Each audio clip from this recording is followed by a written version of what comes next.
नमस्कार, आप देख रहे हैं अखंड भारत, साथ में आपके श्रखा ठाकुर। अखंड भारत में देश के हर हिस्से की खबरें हम आप तक पहुंचाते हैं। अखंड भारत में आज ऐसे जिहादियों का पर्दाफाश करेंगे जो दिल्ली टू केरल धर्मांतरण का गंदा खेल खेल रहे हैं। आज आपको दिखाएंगे कैसे गजवाए हिंद गैंग देश भर में एक्टिव हो चुका है।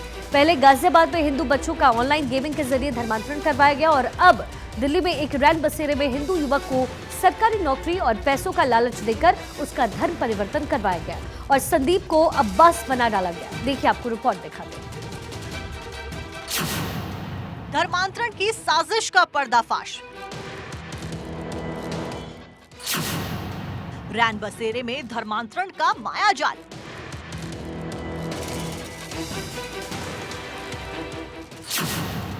सरकारी नौकरी का लालच देकर फंसाया।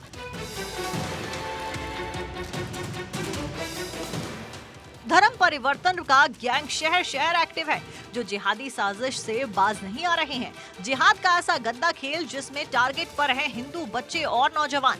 दिल्ली पुलिस ने जबरन धर्म परिवर्तन का दबाव डालने के आरोप में मोहम्मद कलीम को गिरफ्तार किया है। मोहम्मद कलीम पर आरोप है कि उसने चांदनी महल थाने के इलाके के तुर्कमान गेट पर बने रैन बसेरे के केयरटेकर संदीप सागर को आबास बनाया। न सिर्फ संजीव पर मुस्लिम धर्म अपनाने का दबाव बनाया और पैसों का लालच भी दिया। आरोपी ने यह भी कहा कि अगर वो धर्म बदल देगा तो वो सरकारी नौकरी भी लगवा देगा।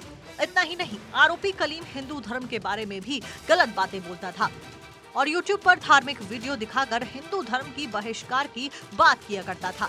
खुलासा हुआ है कि रैन बसेरा में कलीम 2 और युवकों सुजीत कुमार और विकी शर्मा पर इस्लाम अपनाने का दबाव बना रहा था। जैसे ही धर्मांतरण के इस रैकेट का खुलासा हुआ, दिल्ली पुलिस ने आरोपी कलीम को धर दबोचा। जरा सुनिए कैसे कलीम संदीप को काम शुरू करने से पहले इस्लाम धर्म से संबंधित शब्दों का उच्चारण करने को कहता था। YouTube पर इस्लाम धर्म से संबंधित वीडियो दिखाकर हिंदू धर्म के खिलाफ नफरत फैलाता था। यहाँ तक कि मोहम्मद कलीम ने केयरटेकर को इस्लाम धर्म अपनाने पर शादी कराने 1 लाख रुपए देने का लालच तक दिया था।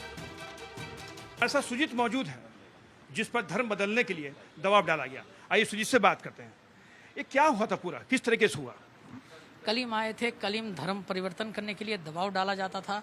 जाकिर नायक का वीडियो दिखाता था और उनको बोलता था धर्म परिवर्तन कर लो, धर्म परिवर्तन कर तुम्हें बहुत पैसा देंगे, लालच देता था और ये भी बताता था यदि नहीं करोगे तो कन्हैया का तरह जैसा हुआ तुम्हारा भी ऐसा हो जाएगा, ये भी बताता था। अच्छा, कलीम कौन था, कैसे यहाँ पे आता था, किस तरीके से आप लोग के संपर्क में आया? वो ये कलीम दोस्ती के नाते एक दोस्त बना था, मेरा दोस्त ही बना था। वो दोस्त के नाते संपर्क में आया था मेरे को तुर्कमान गेट में, तो वो बाहर ही बुलाता था। तो बाहर बुला के वो वहीं समझाता था। 1-2 बार आए भी, फिर यहाँ पे मिलना चालू कर दिया। तो मैं थोड़ा माइंड वॉश करना चाहता था। वो धर्मांतरण के ऑनलाइन रैकेट का ये कोई पहला मामला नहीं है।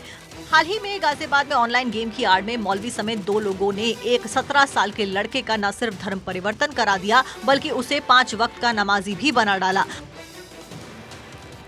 ऑनलाइन गेम जीतने के नाम पर बच्चों का ब्रेन वॉश किया जा रहा था। पुलिस ने आरोपी अब्दुल रहमान को गिरफ्तार किया था, जो गाजियाबाद के सेक्टर 23 स्थित मस्जिद कमेटी का सदस्य था। आया हमारे पास, जिसमें 3 व्यक्तियों ने कंप्लेंट दी धर्मांतरण से रिलेटेड। उसमें चूंकि मैटर था तो तुरंत हमने कॉग्निजेंस लिया, उनका स्टेटमेंट लिया और केस रजिस्टर किया।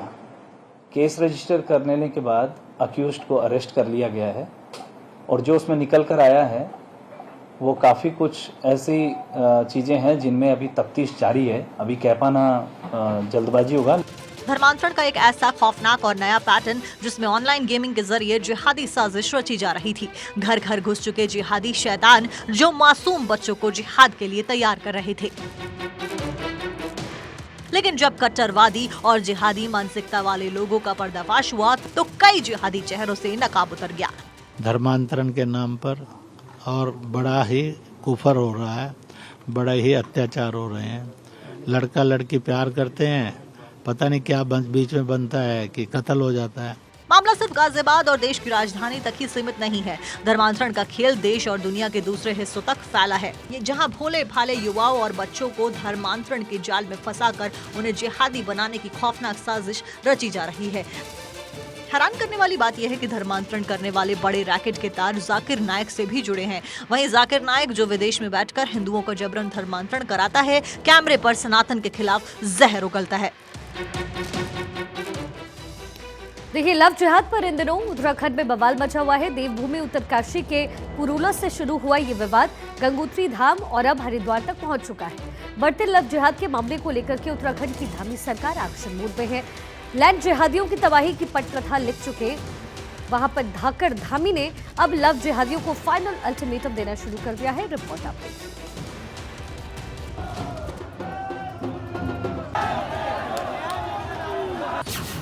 लव जिहाद की आग, देवभूमि में नया फसाद। धामी का जिहादियों को फाइनल अल्टीमेटम।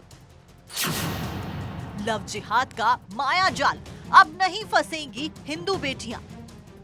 केरला स्टोरी की तरह देश भर के शहरों और राज्यों से हिंदू बेटियों की हॉरर स्टोरी सामने आ रही हैं। देखिए कैसे जिहाद फैक्ट्री की सुलगती भट्टी में हिंदू बेटियों को झोंका जा रहा है। सड़कों पर बवाल है, लव जिहाद पर संग्राम छिड़ा है। उत्तराखंड में एक के बाद एक कई लव जिहाद के मामले सामने आने के बाद बवाल मचा हुआ है। उत्तरकाशी, देहरादून और रुड़की में लव जिहादियों की साजिश बेपर्दा हुई और कट्टरपंथियों के मंसूबों के चीथड़े उड़ गए। उत्तरकाशी में उवैद खान ने हिंदू नाबालिग को अगवा किया। हरिद्वार में उस्मान ने अंकित बनकर हिंदू लड़की को फंसाया। दरअसल ये कुछ मामले भर नहीं है, बल्कि गंभीर सवाल खड़े करते हैं कि देवभूमि उत्तराखंड में सुनियोजित ढंग से मजार जिहाद के साथ साथ लव जिहाद का षड्यंत्र रचा जा रहा है। डिस्ट्रिक्ट एसपीज को निर्देश दी गए हैं कि वहाँ पे कानून व्यवस्था बनाए रखें, सतर्क रहें और कोई भी छोटे मोटे जो भी इंसिडेंट्स होते हैं उसके ऊपर निगरानी रखें। कानून व्यवस्था बनाए रखना हमारा प्राथमिकता है, वो डिस्ट्रिक्ट एसपीज को अकॉर्डिंगली इंस्ट्रक्शंस दी हुई है। देवभूमि में बढ़ रहे लव जिहाद के मामले। पूरे साल जहां ऐसे 76 मामले दर्ज हुए थे, महज 5 महीनों में 48 मुकदमे दर्ज। औसतन हर महीने 10 मामले हो रहे हैं दर्ज। हिंदू संगठनों ने 15 जून को बुलाई महापंचायत। बताया जा रहा है कि हरिद्वार में जब धर्म परिवर्तन का दबाव डाला गया तो पीड़िता पुलिस थाने पहुंची और लव जिहाद का खुलासा हुआ। धर्म नगरी हरिद्वार में ही समीर ने पहचान छिपाकर एक युवती से संबंध बनाए और प्रेग्नेंट होने पर अबॉर्शन का दबाव बनाया, जिसके बाद मामला पुलिस तक पहुंचा। उधर चमोली के गौचर में हिंदू नाबालिग को लेकर होटल में ठहरे असलम और नितिन उर्फ गुलजार मालिक को शक होने के बाद गिरफ्तार किया गया। इससे पहले उवैद खान और उसके साथी पर नाबालिग को बहला फुसलाकर भगाने का मामला उजागर होने के बाद से तो परौला ही नहीं, पूरे उत्तरकाशी में उबाल है। उत्तराखंड में लैंड जिहादियों की तबाही की पटकथा लिख चुके धाकड़ धामी ने अब लव जिहादियों को फाइनल अल्टीमेटम दे दिया है। सूबे में लव जिहाद के मामले में अचानक आई बाढ़ और उत्तरकाशी से लेकर देहरादून और पूरे पहाड़ में उबाल के बाद सीएम धामी ने सूबे के डीजीपी से लेकर इंटेलिजेंस के अफसरों को लव जिहादियों पर सख्त एक्शन का आदेश दे दिया है। ये कोई पहला मौका नहीं है जब पुष्कर सिंह धामी ने लव जिहाद के बहाने सख्त तेवर दिखाई दिए हैं। धामी की तारीफ करते हुए रक्षा मंत्री राजनाथ सिंह ने कहा था कि अपना पुष्कर फ्लावर भी है और फायर भी, न झुकेगा न रुकेगा। यही वजह है कि उत्तराखंड यूनिफॉर्म सिविल कोड, सख्त धर्मांतरण विरोधी कानून से लेकर वेरिफिकेशन ड्राइव और अवैध मजारों का निर्माण कर चलाए जा रहे लैंड जिहाद पर बुलडोजर चलवाने से लेकर अब लव जिहाद को आखिरी अल्टीमेटम देकर सीएम धामी फुल एक्शन में है।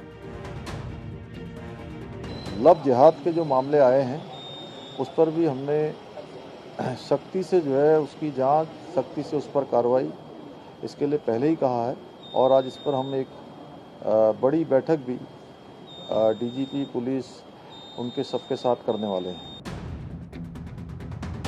उत्तराखंड में लव जिहाद और नाबालिग हिंदू लड़कियों को बहला फुसलाकर अपने साथ ले जाने के मामले में आई बाढ़ के बाद पहाड़ प्रदेश के एक बड़े हिस्से में उबाल है और लैंड जिहाद पर सख्त एक्शन ले रहे सीएम पुष्कर सिंह धामी से लोग मांग कर रहे हैं कि लव जिहाद के खेल का भी पर्दाफाश किया जाए। यह महज संयोग नहीं बल्कि एक सोचा समझा सियासी प्रयोग नजर आता है कि युवा मुख्यमंत्री पुष्कर सिंह धामी एक के बाद एक, चाहे लैंड जिहाद हो, लव जिहाद हो या फिर यूनिफॉर्म सिविल कोड से लेकर सख्त धर्मांतरण विरोधी कानून हो, वो सारे कदम उठा रहे हैं जो बीजेपी और आरएसएस के एजेंडे में सालों से रहे हैं। शायद धामी बखूबी जानते हैं कि योगी और हेमंत बिश्व शर्मा की कतार में अगर खड़ा होना है तो फ्लावर नहीं, फायर ही बनना पड़ेगा। अपने कैमरा सहयोगी सोहन परमार और हरीश थपलियाल के साथ पवन लालचंद, भारत 24, देहरादून, उत्तराखंड।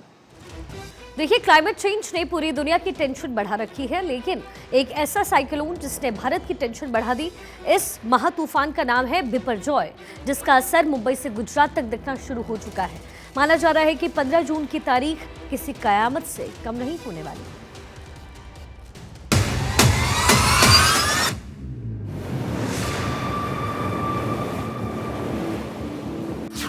समंदर की लहरें मचाएंगी तांडव।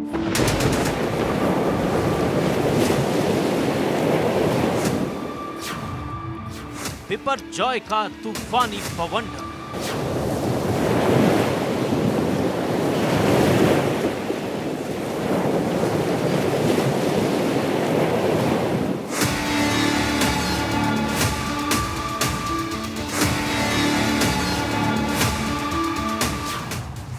सावधान, आ रहा महातूफान।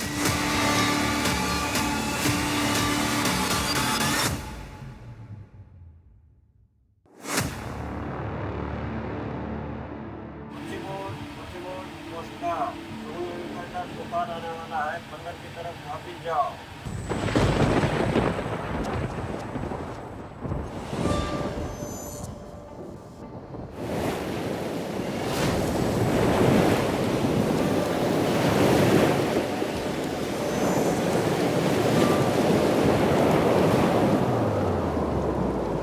अरब सागर में उठने वाला बवंडर जिसके खतरे की घंटी बज चुकी है, क्योंकि 135 किलोमीटर प्रति घंटे की रफ्तार से आ रहा है तबाही मचाने वाला एक ऐसा महातूफान जो संभलने का मौका भी नहीं देगा।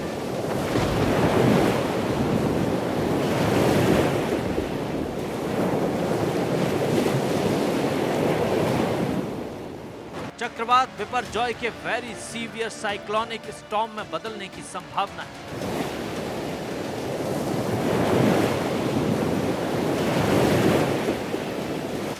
साइक्लोन बिपरजॉय तेजी से गुजरात के तटों की ओर बढ़ रहा है।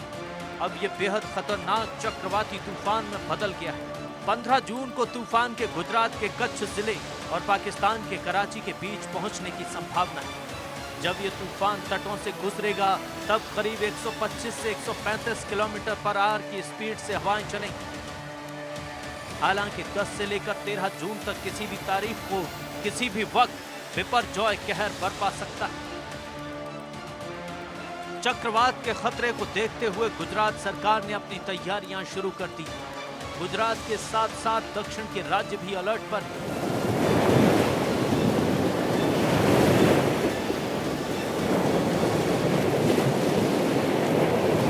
सर्जन हो रहा है, उसके लिए पूरा तैयारी किया गया है, एडवांस प्लानिंग किया गया है और हर एक पूरा गुजरात का जो कॉस्ट है 1600 किलोमीटर, सब जगह पे एनडीआरएफ, एसडीआरएफ तैनात किया गया है। आपको बता दें कि चक्रवाती तूफान बिपरजॉय को लेकर मछुआरों को समुद्र से दूर रहने की चेतावनी दे दी गई। पूर्वी मध्य अरब सागर और पश्चिम मध्य अरब सागर के आसपास के इलाकों में 145 से 155 किलोमीटर पर आवर की रफ्तार से चलने वाली तूफानी हवाओं की स्पीड और तेज होकर 170 किलोमीटर पर आवर की स्पीड में तब्दील होने की आशंका है। महातूफान के कहर से जिन राज्यों में भारी बारिश हो सकती है उनमें कर्नाटक, अरुणाचल प्रदेश, असम, मेघालय, लक्षद्वीप शामिल हैं। तो वहीं समुद्र से जुड़े तटीय इलाके भी इस महातूफान की चपेट में आ सकते हैं। बिपरजॉय महातूफान से जहां मुंबई में नुकसान का खतरा है, तो वहीं केरल, गोवा, गुजरात में भी ये तूफान कहर बरपा सकता है। इसलिए हाई अलर्ट जारी कर दिया गया है। सिर्फ भारत में ही नहीं, अरब सागर से सटे और भी कई देशों में चक्रवाती तूफान बिपरजॉय से भारी नुकसान हो सकता है। पाकिस्तान में भी बिपरजॉय कहर ढा सकता है। ईरान और ओमान में भी चक्रवाती तूफान का बहुत बड़ा असर होने की संभावना बताई जा रही है। समुद्र से जुड़े शहर इसकी चपेट में आएंगे, इसलिए ऐसे सभी शहरों को पहले से हाई अलर्ट घोषित कर दिया गया है। बांग्लादेश ने इस तूफान को बिपरजॉय नाम दिया है, जिसका मतलब है विपत्ति या आपदा। कथित तौर पर इस नाम को 2020 में विश्व मौसम विज्ञान संगठन देशों ने अपनाया था। इसमें बंगाल की खाड़ी और अरब सागर समेत उत्तरी हिंद महासागर के चक्रवात भी शामिल हैं। Bureau report, Bharat 24।